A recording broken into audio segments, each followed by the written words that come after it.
Good morning students. बाल महाभारत में अब हम आज अगला चैप्टर पढ़ेंगे और जिसमें अम्बा और भीष्म के बारे में बताया गया है। अब कहानी देखिए। सत्यवती के पुत्र चिंद्रागत बड़े वीर एवं महान योद्धा थे।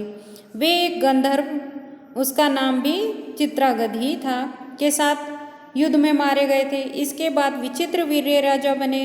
विचित्रवीर्य जब विवाह योग्य हुए तो भीष्म को उनके विवाह की चिंता हुई। जब भीष्म को यह बात ज्ञात हुई कि काशीराज की कन्याओं का स्वयंवर होने वाला है, यह जानकर भीष्म स्वयंवर में सम्मिलित होने के लिए काशी रवाना हो गए। स्वयंवर में देश विदेश के राजकुमार आए हुए थे। उनको स्वयंवर मंडप में देखकर राजकुमारों को आश्चर्य से व निराशा हुई। बूढ़े भीष्म को देखकर परम सुंदरी कन्याएं उद्गिन हो उठी। नीच स्वभाव के जो नरेश थे भीष्म की हंसी उड़ाते हुए उन पर फब्तियाँ कसने लगे, क्योंकि उन्हें यह लगा कि शायद इस उम्र में भीष्म जो हैं वो विवाह करने के लिए या फिर स्वयंवर में आए हैं।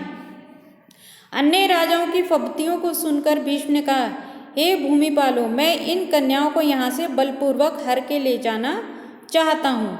तुम लोग अपनी पूरी शक्ति लगाकर विजय अथवा पराजय के लिए मुझे रोकने का प्रयत्न करो। ऐसा कहकर भीष्म ने काशीराज की तीनों कन्याओं को उठाकर रथ में बिठा लिया और हस्तिनापुर को चल दिए। काशीराज की बड़ी पुत्री अम्बा मन ही मन सौभ देश के राजा शल्भ का वरण कर चुकी थी। जो उनकी बड़ी पुत्री थी वो सौभ देश के राजा से शादी करना चाहती थी। शल्भ बड़ा वीर था, उसे भीष्म को रोकने का प्रयास किया। दोनों में युद्ध हुआ। भीष्म ने शल्भ को हरा दिया, किंतु काशीराज की कन्याओं की प्रार्थना पर उसे जीवित छोड़ दिया। जब इन कन्याओं का विचित्र वीर्य से विवाह का आयोजन होने लगा, तब अम्बा ने एकांत में भीष्म से कहा, गंगे, मैंने अपने मन ही मन सौभ देश के राजा शल्भ को अपना पति मान लिया था। इसी बीच आप मुझे बलपूर्वक यहाँ ले आए। मेरे मन की बात जानने के बाद आप मेरे बारे में अब जो उचित समझे वह करें। भीष्म ने अम्बा की बात को उचित मानते हुए उसे सम्मान पूर्वक शल्भ के पास भेज दिया और अंबिका और अम्बालिका का विवाह विचित्रवीर्य के साथ कर दिया। अम्बा ने सौभ देश पहुंचकर शल्भ से कहा, राजन, मैं आपको मन ही मन अपना पति मान चुकी हूँ। मेरे अनुरोध से भीष्म ने आपके पास भेजा है। आप मुझे अपनी पत्नी स्वीकार कर लें। शल्भ ने अम्बा को अपमान से अपनाने से मना कर दिया। उसने अम्बा से कहा, सारे राजकुमारों के सामने भीष्म ने मुझे युद्ध में पराजित किया, तुम्हें बलपूर्वक हरण करके ले गए, यानी तुम्हें जबरदस्ती ले गए, तो अब मैं क्या है, इस अपमान को मैं स्वीकार नहीं कर सकता और तुम्हें अब मैं तुमसे विवाह भी नहीं कर सकता। तुम्हारे लिए अब उचित यही है कि तुम भीष्म के पास जाओ और उनकी सलाह के मुताबिक जो है काम करो। अम्बा ने लौटकर भीष्म को शल्भ का उत्तर बताया। भीष्म ने विचित्रवीर्य को अम्बा के साथ विवाह करने के लिए कहा, पर विचित्रवीर्य भी अम्बा के साथ विवाह को तैयार न हुए। इस परिस्थिति में अम्बा ने भीष्म से कहा, गंगे, मैं तो दोनों ओर से गई, मेरा कोई भी सहारा ना रहा।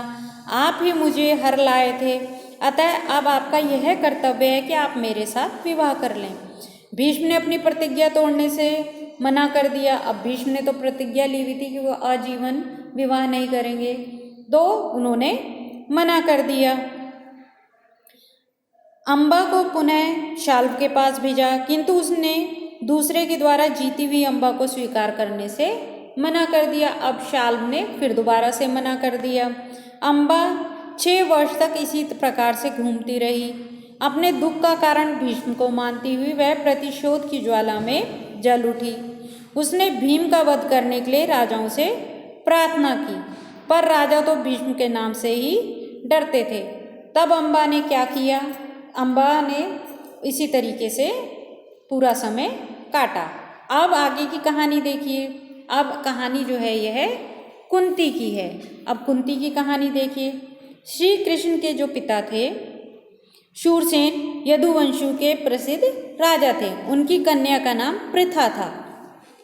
वह बहुत ही रूपमान व गुणवती थी। वह बहुत ही सुंदर थी और उसमें बहुत सारे गुण थे। अपने वचन के अनुसार शूरसेन ने अपनी यह पुत्री अपने फुफेरे भाई कुंती भोज को गोद दे दी। अब उन्होंने अपनी पुत्री को फुफेरे भाई को गोद दे दिया था। कुंती भोज के यहाँ अपने घर पर पिता का नाम कुंती पड़ गया। अपने बचपन में वे एक दुर्वासा ऋषि जो हैं कुंती भोज के यहाँ पधारे। कुंती की सेवा से प्रसन्न होकर दुर्वासा ने उसे एक वरदान दिया। कुंती भोज कन्या, तुम किसी भी देवता का ध्यान करोगी तो वह अपने समान एक तेजस्वी पुत्र तुम्हें प्रदान करेगा। कुंती ने ऋषि के वरदान की परीक्षा लेने के लिए सूर्यदेव का ध्यान किया। सूर्यदेव के सहयोग से कुंती ने एक जन्मजात और कुंडलों से युक्त एक बालक को जन्म दिया। कुंती अभी अविवाहित थी, अतः लोक लाज की निंदा के डर से उसने बच्चे को एक पेटी में बड़ी सावधानी से बंद करके गंगा में बहा दिया।